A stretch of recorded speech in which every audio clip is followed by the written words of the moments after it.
এটা হরিণখোলা আমগ্রাম বিশাল রেস বইছে এখান দিয়ে, এত রেস্ট বইছে। মুন্দেশ্বরী নদী পুরো জল থই থই করছে, সব ডুবে গেছে।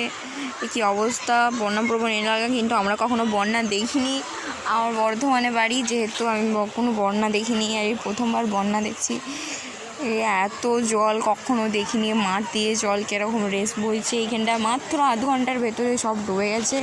কী অবস্থা তার ঠিক নাই। এই দোকান ফোকান সব ডুবে গেছে। কি হবে বুঝতে পারছি না, আমাদের বাড়ির সামনেটা কী হবে অবস্থা বুঝতে পারছি না।